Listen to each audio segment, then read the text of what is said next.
Meus prezados e queridos irmãos da TV Caminho Livre, graça e paz do Senhor Jesus. Cá estamos nós com mais um vídeo. Nos últimos 2 vídeos nós tratamos de refletir um pouco sobre 2 tópicos. O primeiro deles, Deus tem a prerrogativa de se revelar ou de se ocultar. Nós mostramos o porquê disso, né? Muita gente estranha o fato de Deus ter uma vontade secreta, né? Que a gente não sabe as verdadeiras razões de Deus se ocultar para determinadas pessoas e de se revelar a determinadas pessoas. Então, esse foi o primeiro tópico que a gente refletiu sobre. O segundo tópico foi a igreja verdadeira conhece Deus verdadeiramente e às vezes a gente acompanha os comentários de algumas pessoas e a gente fica impressionado com a ignorância das pessoas em relação não só a esses 2 tópicos tratados, bem como a quase tudo que a gente já tratou aqui na TV Caminho Livre. Eu quero fazer 2 observações. A primeira em relação ao irmãozinho que foi muito gentil comigo, muito educado comigo, né, ali na seção de comentários do último vídeo. Ele pediu para que eu não dissesse mais que eu sou calvinista, porque Calvino foi antissemita e cometeu alguns erros, né, do ponto de vista político e social, tal, na sua época. Eu entendo essa preocupação de algumas pessoas em relação a Calvino, e eu gostaria de dizer com muita tranquilidade em meu coração, meu irmãozinho querido, que Deus abençoe você. Eu entendo a sua preocupação em relação à minha pessoa, tal, em relação ao meu trabalho aqui, ok? Entendo. Recebo com bondade no meu coração o seu conselho, tá? Mas eu quero te dizer uma coisa, meu irmãozinho. Se a gente, se a gente evitar citar alguns nomes de alguns filhos de Deus, de alguns homens de Deus, porque em algum momento eles erraram, em algum momento eles tropeçaram, em algum momento eles cometeram equívocos grosseiros, enfim. Quem é que a gente vai quem é que a gente vai citar? Nós não somos perfeitos, né? Nós não somos perfeitos. Calvino não foi perfeito, né? Calvino cometeu muitos erros. Mas, meu irmãozinho, eu quero que você entenda o seguinte. Não sei se você já me ouviu dizer, mas veja, eu sou calvinista, veja bem. Não é porque eu concordo com tudo que Calvino falou, escreveu ou fez. Não, não é por isso.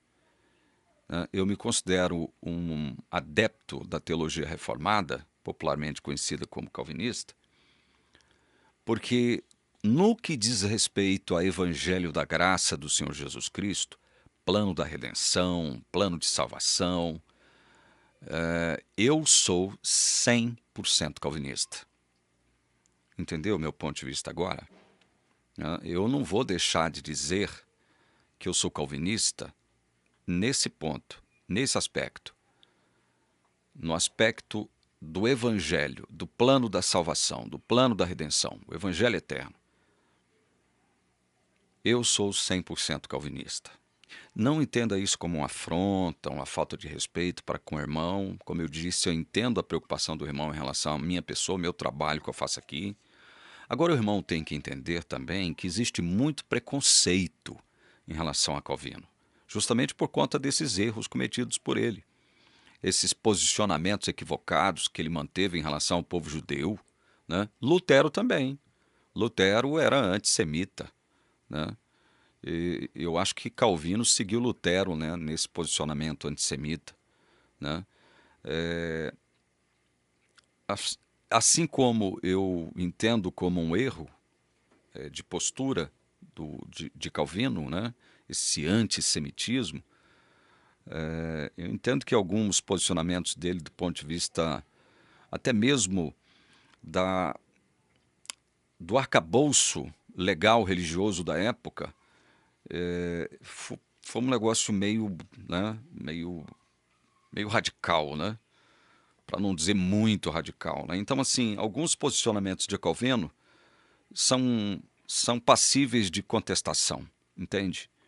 Mas quando Calvino escreve, irmãozinho, sobre evangelho eterno, salvação, plano da redenção, eleição da graça e predestinação, eu sou 100% calvinista e, e não sou por conta de concordar com tudo que Calvino disse, escreveu ou fez, entende? É isso aí. Nenhum daqueles que contestaram Calvino, né, nenhum dessa turma que se posicionou contra Calvino, foram perfeitos também, cometeram erros, né? São tão pecadores quanto Calvino, entende? Eu também sou tão pecador, quem sabe até mais pecador do que Calvino foi, né? Então, assim, todos nós, em volta da cruz, estamos nivelados, né? Estamos no mesmo terreno em volta da cruz. Tá certo, meu irmãozinho? Eu te agradeço de coração a sua preocupação, tá? Outra coisa, eu vi um comentário de, não sei se foi uma irmã que disse, ou irmão, não lembro mais, no meu último vídeo, dizendo que a igreja verdadeira é a igreja adventista do sétimo dia. Muitos cristãos, eu falo isso com muita tranquilidade também, nunca entenderam que para Deus, igreja, a igreja de Deus, não é uma denominação. Igreja, aos olhos de Deus, não é uma organização religiosa. Igreja, aos olhos de Deus, não é um sistema religioso. Não é uma instituição religiosa. Igreja, aos olhos de Deus, não é um CNPJ com a placa, Igreja Fulana de Tal. Muita gente, muitos cristãos, e são muitos mesmos, que não entenderam isso ainda. Igreja, aos olhos de Deus, é koinonia, a palavra grega para comunhão de crentes, uma comunidade da fé, uma comunidade de crentes, onde estiverem 2 ou 3 reunidos em meu nome, aí estou no meio deles. Isto é igreja aos olhos de Deus. Então, esse negócio de ficar defendendo placa de igreja, CNPJ de igreja, instituição religiosa, sistemas religiosos, isso é pura infantilidade, isso é tolice no seu mais alto grau. É tolice isso, gente. Parem de ficar defendendo placa de igreja, nome de igreja. Parem de ficar defendendo organizações religiosas como se a própria organização, a instituição, o sistema fosse algo abençoado, santo aos olhos de Deus. Não é. Não existe nenhuma denominação santa aos olhos de Deus. Deus, como a gente vai ver agora, ele reconhece um grupo de pessoas como pertencendo a ele, ao qual ele chama de igreja. Por exemplo, João 10. Vamos para João? Vamos refletir um pouco sobre o tópico O Deus que Conhece. João capítulo 10. Eu leio primeiro o verso 14. Eu sou o bom pastor. Conheço as minhas ovelhas e elas me conhecem. Veja, conheço as minhas ovelhas. Esse conhecer daqui do bom pastor, esse conhecer aqui é um conhecer pactual, salvífico, redentivo. É esse o tipo de conhecimento que Jesus tem acerca de suas ovelhas. Olha o verso 27 aí. As minhas ovelhas ouvem a minha voz.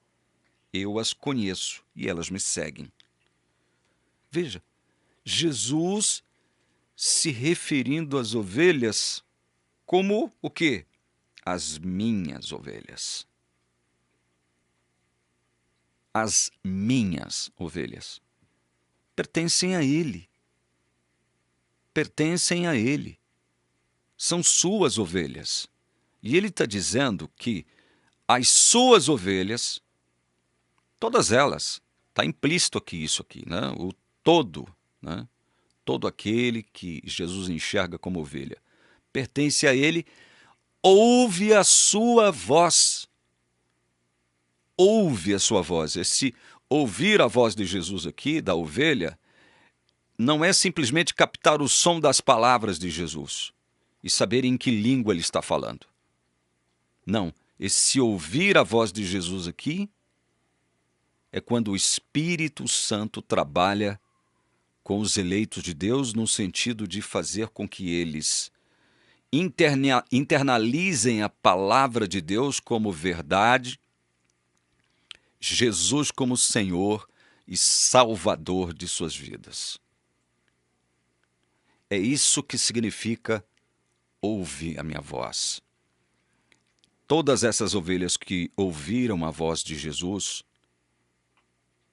ou estão ouvindo a voz de Jesus, por obra do Espírito Santo, se arrependeram dos seus pecados e creram em Jesus Cristo. Receberam fé, receberam a virtude da fé, o dom da fé, para crerem em Jesus Cristo. Elas ouvem a minha voz. É isso que significa ouvir a voz de Jesus. Em suma, em síntese, é crer em Jesus Cristo. É segui-lo. É reconhecê-lo como Salvador e Senhor de suas vidas. Então Jesus está afirmando que ele conhece todas as suas ovelhas. Ele conhece. Outro texto, João 13, 18, aí na frente. 13, 18. Não falo a respeito de todos vocês, pois eu conheço aqueles que escolhi. Mas é para que se cumpra a Escritura, aquele que come do meu pão levantou contra mim o seu calcanhar. Jesus conhece aqueles que ele escolheu. Conhece. Inclusive em João capítulo 6, ele vai dizer que, mesmo sabendo que Judas era um diabo, ele sabia disso desde o princípio, ele o escolheu para que Judas desempenhasse o seu papel que lhe fora predeterminado pelas Escrituras Sagradas. Judas tinha um papel a cumprir. Jesus não escolheu Judas para salvá-lo. Mas o foco aqui não fala a respeito de todos vocês, porque que ele dizia que ele não queria falar a respeito de todos os discípulos. Porque ele sabia quem era Judas e o que ele faria. Pois conheço aqueles que escolhi. Então, Jesus afirma categoricamente: eu conheço, eu sei quem são, de onde vieram, para onde vão, o que fazem e o que farão. Eu os conheço, porque eu os escolhi. Ele escolheu porque conheceu, ou conheceu porque escolheu? Que acha você? Eu conheço aqueles que escolhi. Ele elegeu e conheceu. A ordem dos fatores aqui não vai alterar o produto. Ele elegeu e conheceu. Ele conhece porque ele elegeu. Romanos 8, 29. Esse é um texto sobre o qual a gente já falou muito aqui, né? Pois aqueles que Deus de antemão conheceu, ele também predestinou para serem conformes à imagem de seu Filho, a fim de que ele seja o primogênito entre muitos irmãos. Aqueles que Deus de antemão conheceu, ele também predestinou para serem conformes à imagem de seu Filho. Então veja, o texto bíblico está dizendo que esse conhecimento salvífico, redentivo, pactual que Deus tem em relação a algumas pessoas, ele é anterior à própria existência do mundo. Anterior à própria existência do mundo.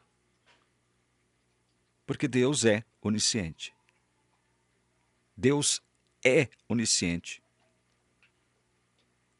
E ele está dizendo que ele, antes que o mundo fosse criado, mas o texto não fala, está subentendido isso, que ele conheceu de antemão um grupo de pessoas a quem ele predestinou para serem conformes à imagem de Jesus.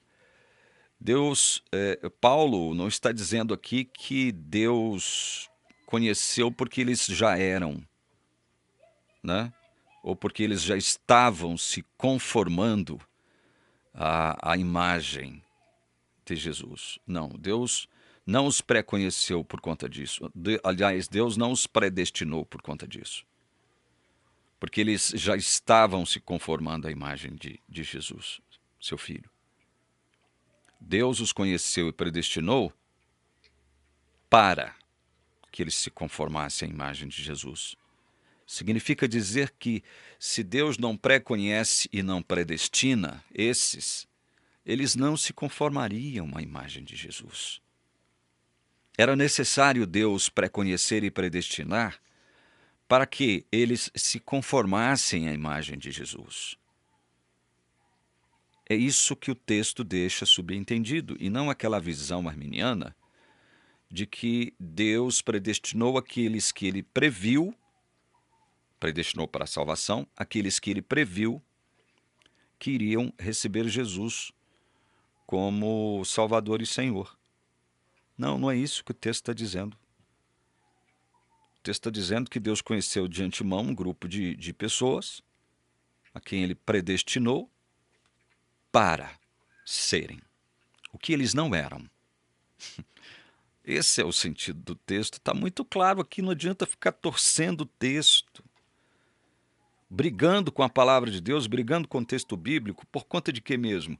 Por conta da defesa de uma denominação religiosa, olha, que não está nem aí para você, meu irmão.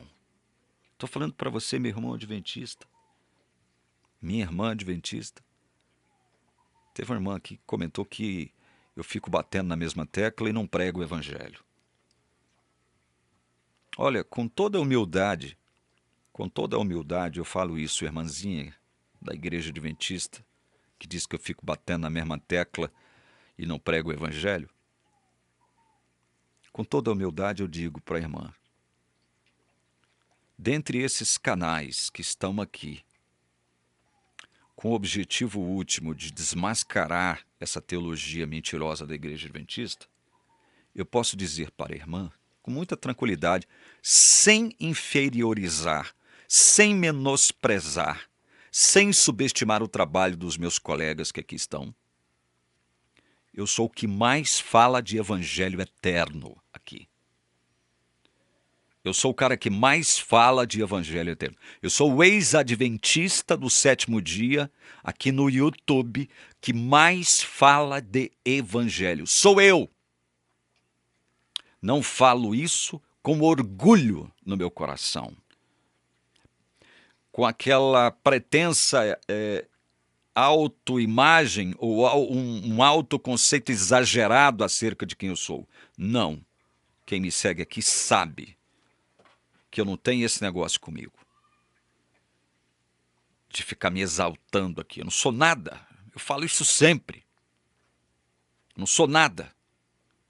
Eu sou uma partícula de poeira cósmica diante de Deus. Mas que foi eleito por Deus, chamado por Deus, para pregar o seu evangelho. Não existe aqui no YouTube brasileiro nenhum ex-adventista do sétimo dia que pregue mais o evangelho do que eu. Pode existir igual, não mais do que eu. Porque o que me trouxe aqui à TV Caminho Livre foi o evangelho eterno da graça do Senhor Jesus Cristo. E aí vem alguém simplesmente com o propósito de ficar defendendo uma placa de igreja, uma instituição religiosa, uma organização religiosa que não está nem aí para vocês, adventistas. Essa instituição, essa organização, não está nem aí para vocês. Ela só se preocupa consigo mesma, com a sua própria existência. Ela se constitui num fim em si mesma, essa organização religiosa chamada Igreja Adventista do Sétimo Dia. Ela não está nem aí para o bem-estar dos membros.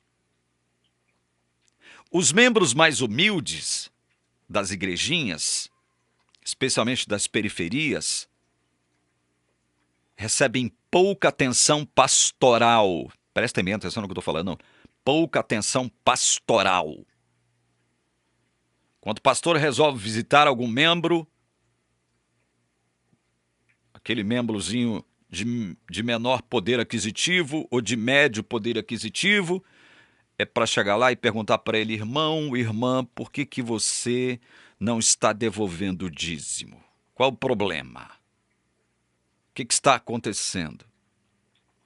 Você acha que, em nome da organização, nós vamos falar assim: olha, vocês estão precisando de um dinheirozinho emprestado para comprar o arrozinho com feijão para vocês?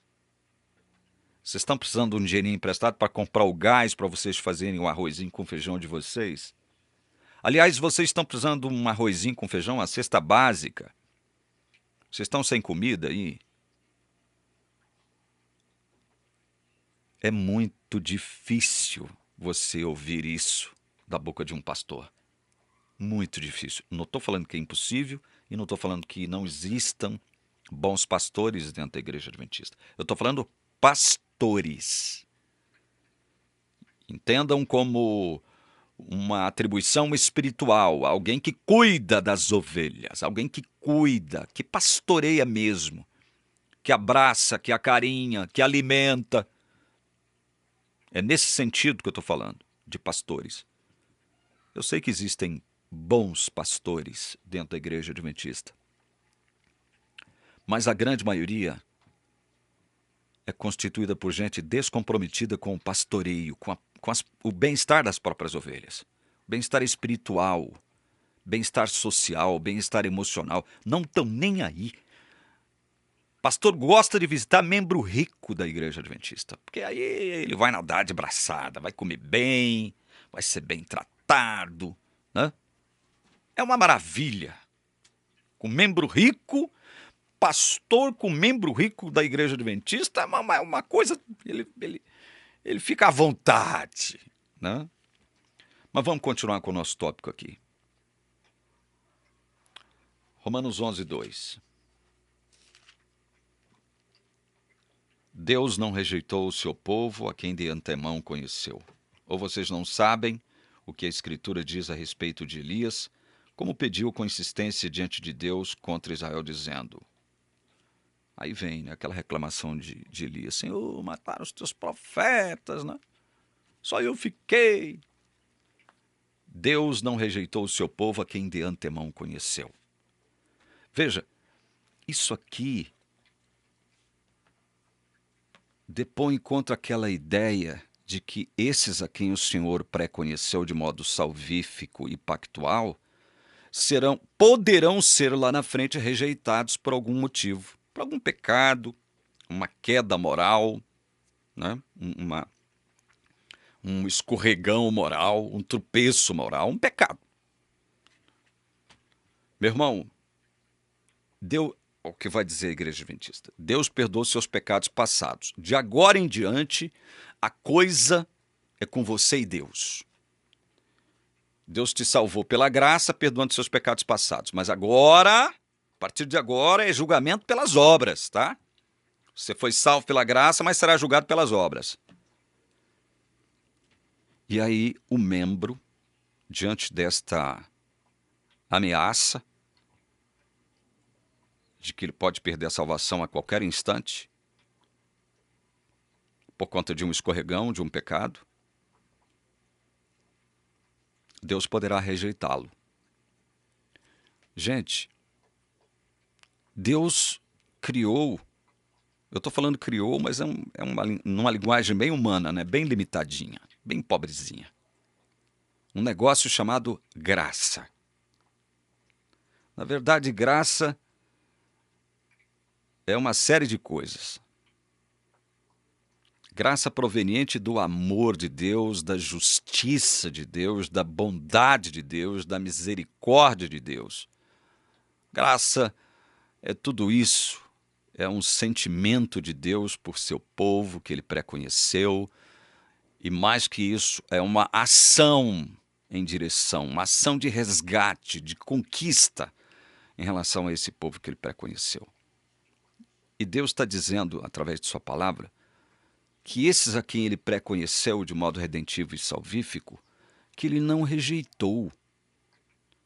Vocês acham que se ele não rejeitou no passado, ele irá rejeitar no presente ou no futuro? Vocês acham mesmo? Aquele Deus onisciente que viu você antes mesmo de você nascer, como está registrado lá no Salmos 139, Salmos 139. Aquele Deus que te viu, que te enxergou a substância ainda informe dentro da barriga, dentro do útero da sua mamãezinha querida, e te elegeu muito antes de você ser uma substância informe. Você acha mesmo que este Deus que criou graça para você, que direcionou graça para você, porque ele te pré-conheceu, te elegeu, você acha mesmo que Deus poderá rejeitá-lo por conta de um erro seu, uma queda, um tropeço, um escorregão moral seu? Ele previu que você faria tudo o que você faz, tudo que você fez e tudo que você ainda fará de errado na sua vida, meu irmão, minha irmã. Deus sabe. Soube mesmo antes de você existir. Você acha mesmo que esse Deus que se determinou, se autodeterminou a te salvar pela sua graça somente, que é favor imerecido, ele criou graça como um remédio para os seus pecados. Você acha que os seus pecados, então, agora, terão o poder de anular o remédio que Deus criou para curar a doença do seu pecado em você? Você acha mesmo que os seus pecados terão o poder agora de anular o remédio que Deus criou e que chamou de graça? O remédio existe para anular o poder da doença, do mal. A doença não tem o poder de anular o efeito do remédio. Veja, eu estou falando em termos conceituais, tá? Porque tem muita gente aí que vende pseudo-remédios que não curam absolutamente nada. Mas eu estou falando em termos conceituais. Remédio traz a cura. A doença, ela vai ser o objeto do remédio. E ela vai ter que ser eliminada, anulada, extirpada pelo remédio.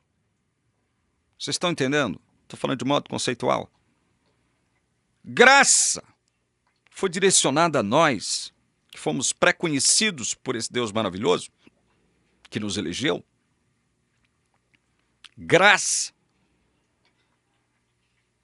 ela não será anulada pelos nossos pecados. Esse papo da Igreja Adventista dizer os seus pecados passados foram perdoados, mas de agora em diante é com você e você será julgado pelas obras.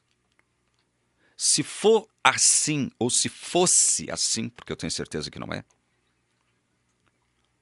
já falamos muito sobre isso, se fosse assim, ninguém seria salvo. Absolutamente ninguém seria salvo. E a graça de Jesus, ela abarca toda a sua vida. Jesus não iria direcionar graça para você, te salvar no passado, mas não te salvar do seu presente e do seu futuro. Tanto é verdade que aqui, olha, rapidinho, abrindo só um parênteses, não vou mudar o tema não, está dentro do tema, o Deus que conhece. Eu estou falando de passado, presente e futuro aqui.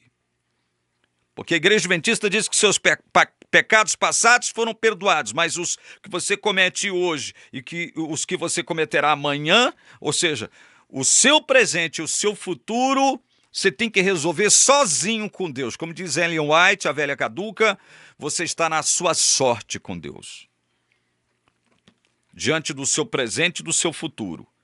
Mas olha, o que a palavra de Deus diz? Porque estou bem certo de que nem a morte, nem a vida, nem os anjos, nem os principados, nem as coisas do presente e do porvir, ou seja, futuro,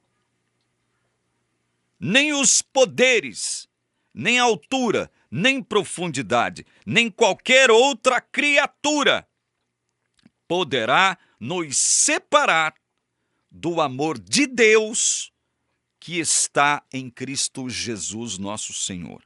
Alguém poderia dizer, bom, o texto está dizendo que o amor de Deus está em Cristo, não conosco. Mas o texto está falando aqui que ninguém poderá nos separar desse amor de Deus que está em Cristo Jesus, porque foi através de Cristo que esse amor nos alcançou. E olha, o texto aqui é claríssimo, amplo em seu sentido e significado. Nada e ninguém, nem do presente, nem do futuro, poderá te separar do amor de Deus. Não é do seu amor que você tem por Deus, não. Porque o amor que você tem por Deus, o amor que eu tenho por Deus é chinfrim, é medíocre, é pequenininho. Está entendendo? O texto está falando do amor que Deus tem por você, por meio de Cristo Jesus. Ninguém, nada e ninguém poderá te separar. Aí vem a igreja adventista, não é bem assim não. Não é bem assim. Você pode perder a sua salvação, sim. Porque a igreja verdadeira, a igreja adventista do sétimo dia, está falando isso. Você pode perder a sua salvação. Então põe as suas barbas de molho, irmão, porque você pode perder a sua salvação. A Bíblia está falando que Deus não rejeitou o seu povo. A Bíblia fala que Deus não abandona o seu povo. Jamais te abandonarei. Jamais te deixarei. Essas promessas devem ser o quê? Esquecidas? Olha, um texto que eu costumo ler. Já falamos sobre ele. Quando a gente falar sobre livro da vida. É um que consta em Lucas 10, 20. Quando os discípulos foram ordenados a irem para as cidades pregar o evangelho do reino, né? E empoderados pelo Espírito Santo, eles fizeram curas, sinais, milagres e prodígios. E voltaram alegres, todos felizes, né? Loucos, ansiosos para contar a Jesus o que havia acontecido com eles e com aqueles que foram objetos desses milagres, prodígios. Aí, aqui no verso 20, Lucas relata o seguinte: depois que eles contam a Jesus, relatam a Jesus, olha, fizemos isso, fizemos aquilo, aconteceu isso, aconteceu aquilo, foi maravilhoso, foi lindo, houve festa, houve louvores. Aí Jesus diz assim no verso 20 de Lucas 10, no entanto, alegrem-se não porque os espíritos se submetem a vocês, e sim porque o nome de cada um de vocês está registrado no céu. O nome de cada um de vocês está registrado no céu. Aí tem um cidadão aí que diz que Judas ficou salvo por algum tempo porque o nome dele estava no livro da vida. Por algum tempo ele foi salvo. Foi uma salvação provisória. Um negócio meio requentado. E aí, um dos textos que ele poderia elencar, se já não elencou, é esse aqui. Está vendo? O nome de Judas estava no céu. Jesus está falando o nome de cada um de vocês está registrado no céu. Judas participou desse negócio aqui, então Judas também estava registrado no céu. O nome dele estava registrado no céu. É impressionante isso, né? Quando no Evangelho de João, capítulo 13, Jesus deixa claro que, dentre todos os discípulos mais próximos dele, daquele grupo dos 12, o único que não estava limpo era Judas. E que Jesus sabia quem ele era desde o princípio, era um diabo. O trairia, cumpriria aquilo que as Santas Escrituras haviam determinado sobre ele. Não de modo tirânico, arbitrário. Judas não era um bonequinho, um robozinho, não. Fez isso livremente, espontaneamente. Traiu Jesus livremente. Então vejam, o nome de cada um de vocês está registrado no céu. Se o nome de cada um desses estava registrado no céu, vocês querem me dizer que Deus não os conhece?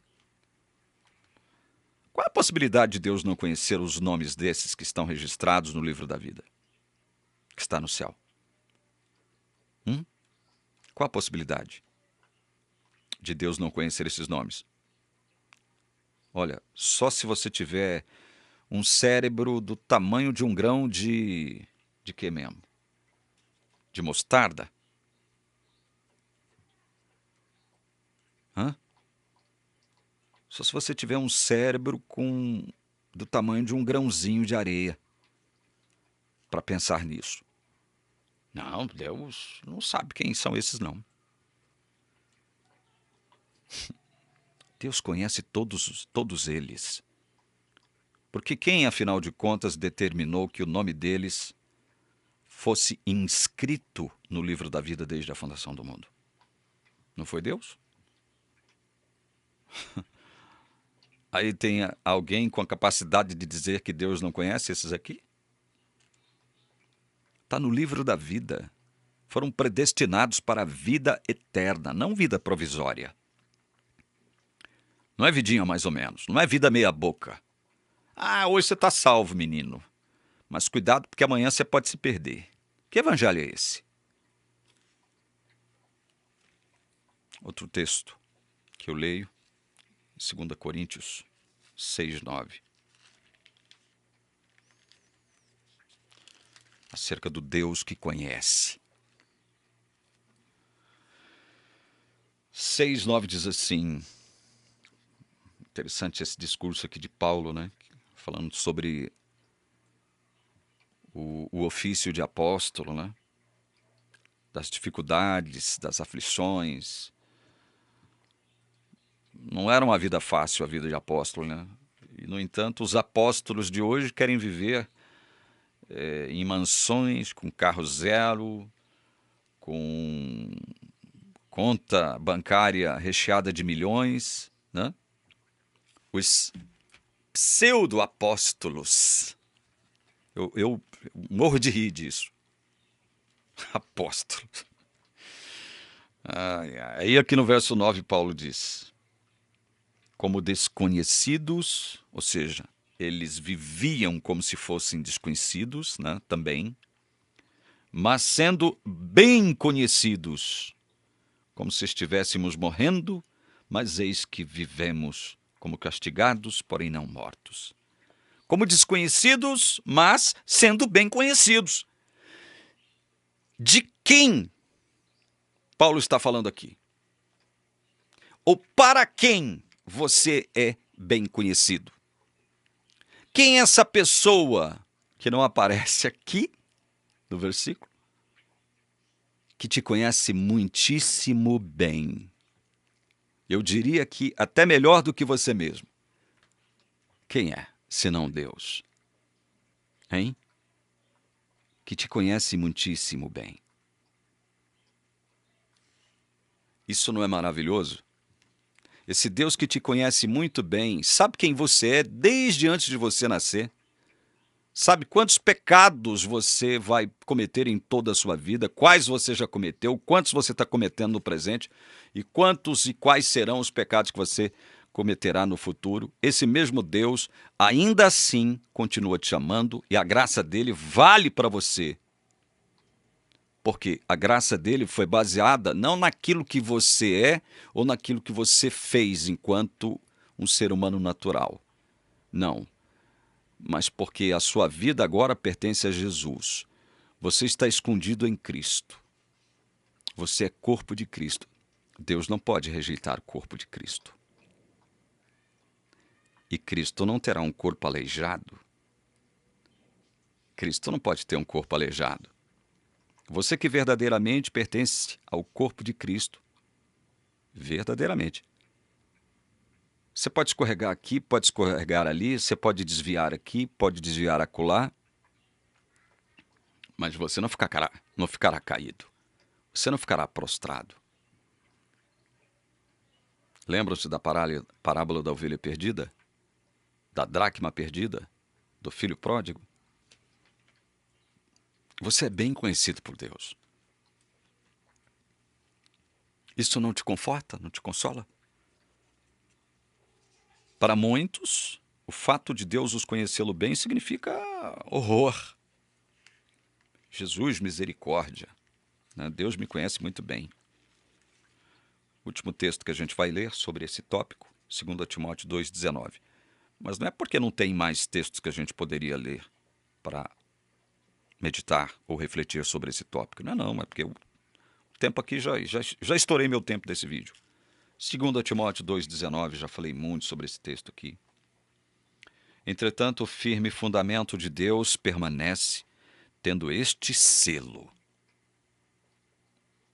O Senhor conhece os que lhe pertencem. E mais, afastem-se da injustiça todo aquele que professa o nome do Senhor. É interessante esse final desse verso aqui, porque os arminianos nos acusam de, com o nosso ensino, nós promovermos a libertinagem, o relaxamento moral, o descompromisso, com a missão. Nós somos acusados disso. Quando a gente afirma que Deus nos elegeu e que a nossa salvação não pode ser perdida, nós somos acusados. Nós não podemos falar, nós não podemos pensar, nós não podemos olhar no espelho e nos considerar como pessoas já salvas, porque isso faz com que a gente relaxe.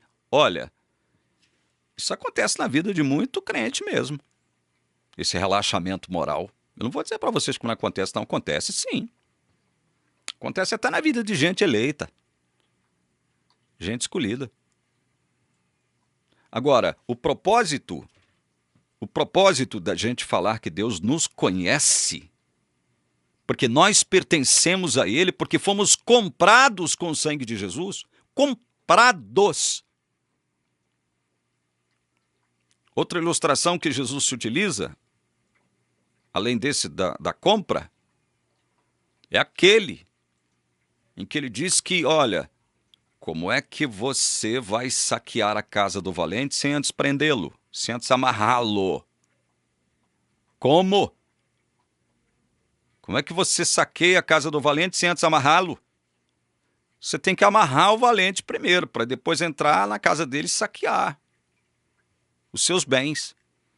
Foi exatamente isso que Jesus fez também. Amarrou o valente e nos tirou de lá.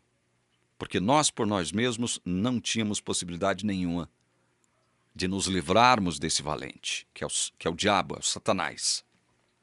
Mas Deus conhece todos nós que pertencemos a Ele. E a esses, a palavra de Deus diz, olha, afastem-se de toda injustiça. A gente consegue cumprir esse mandamento 100%? Não. Deus vai nos rejeitar por isso? Também não. Mas não é nosso dever continuar batalhando, lutando, guerreando contra essa natureza carnal que habita nesse corpo aqui? Sim, é nosso dever. Nós não estamos aqui promovendo o relaxamento moral, o descomprometimento com a missão, ou seja, ide por todo mundo, pregai o evangelho. Nós não estamos promovendo aqui a libertinagem enquanto reformados e calvinistas que nós somos. Não. Isso é desonestidade dos arminianos que nos acusam disso. Eu vou fazer um raciocínio para encerrar esse vídeo aqui. Porque os nossos irmãos adventistas, a teologia adventista,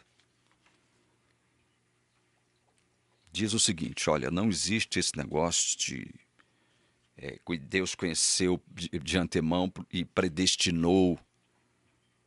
Deus, ele vai te salvar com base na previsão da sua fé, irmão. É com base na previsão da sua fé que ele vai te salvar. Então esquece esse negócio de predestinação. Deixa eu fazer alguns questionamentos para você, meu irmão, minha irmã, com todo respeito, eu faço isso. Primeira pergunta: todos os que se convertem, todos os que entram em uma determinada denominação cristã, estão salvos? Você sabe que não, né? Nem todos que têm os seus nomes inscritos no rol de membros de uma igreja, de uma denominação religiosa, têm os seus nomes inscritos no livro da vida. Você sabe disso. Bom, se nem todos estão salvos, estou falando em relação aos que estão na igreja.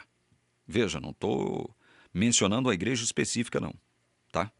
Pode ser igreja adventista, metodista, Assembleia de Deus, batista, presbiteriana e por aí vai. Bom, se nem todos estão salvos lá dentro, é porque há lá dentro alguns que sempre estiveram o quê? Perdidos. Concorda? Sendo assim, os que dentre esses estão dentro das igrejas, mas não estão salvos, ou seja, estão perdidos, continuam perdidos mesmo dentro da igreja. Os que dentre esses abandonam a comunidade da fé, abandonam a denominação religiosa, a instituição, aquilo que você conhece como igreja, os que dentre esses abandonam a igreja, não poderiam perder aquilo que nunca tiveram. Concorda? Como é que esses perderam a salvação se nunca foram salvos mesmo estando dentro das igrejas? Aí eles saem da igreja por algum motivo, alguma razão. Aí você, que permanece, vai olhar para esse, com esse seu olhar humano, que não penetra o coração de ninguém, vai dizer: perdeu a salvação. Era assim que eu considerava alguém que saía da igreja adventista. Nossa, fulano saiu da igreja, coitado, está perdido. A não ser que ele volte para a igreja. Está perdido, perdeu a salvação. Perdeu a salvação. Porque os verdadeiros crentes, eles podem sair da igreja? Podem apostatar? Claro que podem. Mas isso será temporário. Será apenas um desvio, como foi o caso do filho pródigo. Nunca deixou de ser filho do pai. O pai nunca tirou ele do seu coração e tinha a certeza absoluta que ele iria voltar. A diferença é essa entre um crente verdadeiro e um falso crente. O falso crente, quando sai da igreja, ele não perde a sua salvação, porque ele nunca teve, nunca foi salvo, ele era falso crente, estava perdido lá dentro, saiu da igreja, ele não pode perder aquilo que ele nunca teve, concorda?